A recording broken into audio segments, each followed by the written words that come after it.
आज होतं माझ्याकडे हळदी कुंकू. हळदी कुंकासाठी काय काय तयारी केली चला तर मग बघूया. इकडे मी देवपूजा करून घेतली आणि छान फुलांनी देवपाट आणि देव सजवून घेतले. देवाचे जे भांडे क्लीन करून घेतले आणि इकडे तुळशीपाशी रांगोळी काढून घेतली.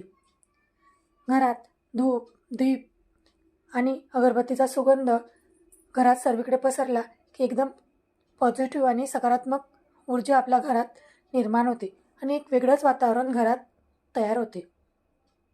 आणि इकडे मी हळदी कुंकाची तयारी केली. हळदी कुंकू छान भरून घेतलं. बाहेर सुंदर रांगोळी काढून घेतली.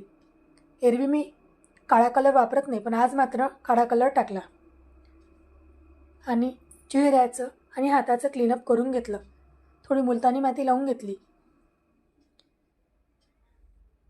आणि छानसा मेकअप केला. आणि इकडे बघू शकता वाणासाठी मी गाजर, ऊस, वाटाण्याच्या शेंगा, बोरं आणि थोडे गहू टाकले आणि वाण तयार केलं. आमच्याकडे याचं खूप महत्त्व आहे.